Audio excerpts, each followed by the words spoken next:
All right, guys, we're back. We're back to talk episode 2 of The Acolyte on Disney Plus. Once again, directed by Leslye Headland. This episode is once again a continuation of episode 1. It really is what it is. Like at this point, it's just the series do what they do. But this episode really kind of gets into the nuts and bolts about how Osha and May are connected. They actually don't even know each other is alive, which is kind of interesting. But in essence, what this episode does is it gets the two characters to officially meet again, therefore, allowing them to kind of have their moment. Now, with that said, once Soul has been able to retrieve, of course, Osha back from where she crash landed, Yord and Jecki are basically, they have to be convinced that she's not who she says she is, and it leads them to, I think, Aleka, if I remember right, where there's a local Jedi temple. This is the point where the Jedi are kind of sprawled out. There's like Jedi temples everywhere. It's very much before the Jedi started doing stupid things and stuff like that, which I have issues with the Jedi to begin with. But in essence, what they need to do is they need to find out what May is up to. So therefore, they traveled to this planet, and May is already there, and she has a basically a person that she is connected with, like on the planet, like a shopkeep who she has connections with, and he's able to give her the coordinates, the coordinates for this character named Tobin, who of course is in the High Republic series, and she approaches with this help with this little young girl. And there's a really fun little sequence where they have the little ball droid or the little droid that comes out as like the doorbell or whatever. And I love how, they kind of, the little girl kind of keeps the thing busy as May shoots it with like the kind of make it turn off and stuff like that. And so with that said, May enters into this place where Tobin has basically been meditating or whatever for quite a while. I think it's like 10 years at this point. Never said a word. And May tries to kill him with these little dagger things that she has, but there's a force field.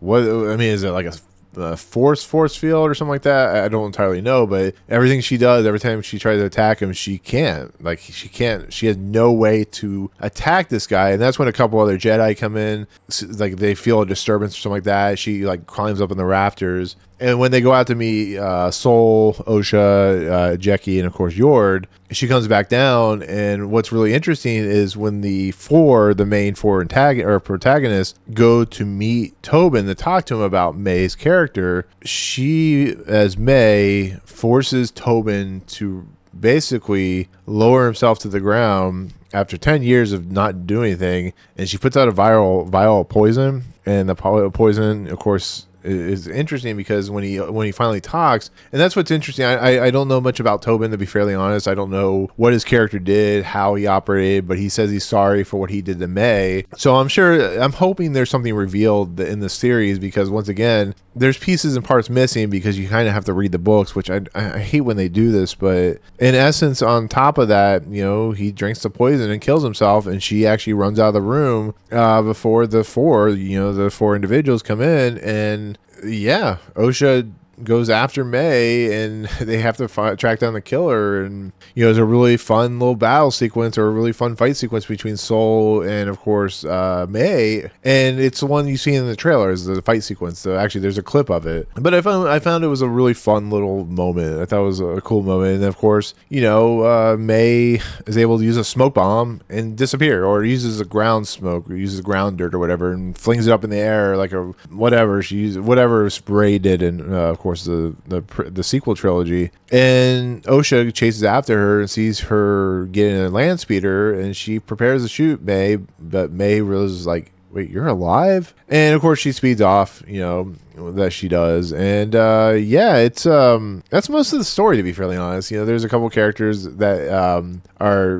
basically leaders of the order, the Jedi Order, that convince Soul and stuff like that to do it. But I'm skipping over a lot of stuff because most of it is like, you see a lot of market, like in the market where they're buying food and stuff like that. And there's not a whole lot there because it's only like 32 minutes, but it does enough to progress the story where you see that Osha and May now know each other's alive. So there's going to be some things there between the two of them. And it's going to be interesting to see. It's interesting to see how Osha kind of missed on firing the the laser stun gun or whatever on May, and May escapes. And Saul looks at her, which he kind of figures that she did what she did. And there's also a small scene between the shopkeep and Osha, which I found really fun because he kind of realizes who she is because of her mannerisms and stuff like that. There's a level that May portrays that Osha doesn't, and I really appreciate that because it makes the two characters, even though they're twins, slightly different from one another, which is kind of cool. But the only other thing that happens in this episode outside of Osha and May meeting and kind of a little progression from the last episode is these two, I would call them like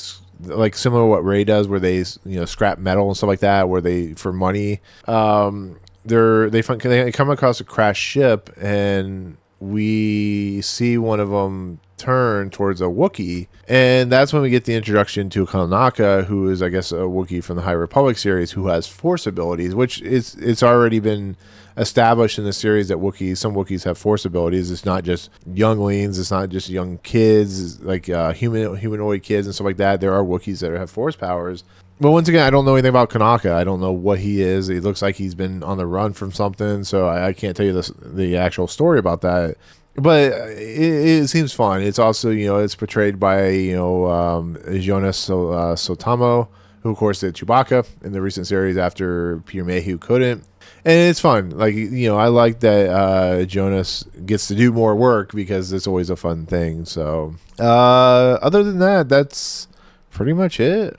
To be fairly honest, it has some cool battle sequences. I really love the score from Michael Abels. I think Leslye Headland just really knows how to do Star Wars, and that's really just fine with me. It doesn't always have to be this grand scope of craziness. It just has to be Star Wars. It has to have fun battle sequences, and sometimes it has to have a great mystery device or kind of cool plot devices when it comes to its storytelling elements. But overall, I appreciate it. I like it. I think it's a good episode. So it's another 8.5 out of 10, but I think it works.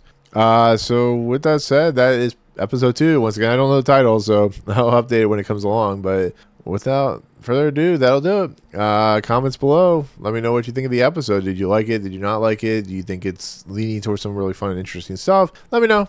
I'll be interested to hear. So anyways, with that said, thank you so much. If you like what you see on this channel, hit the subscribe button to join Movie Emporium. Hit that notification bell at top to find what's coming next. If you like this video, awesome. Hit that like button. As always, we'll see you guys on the next video. Peace out.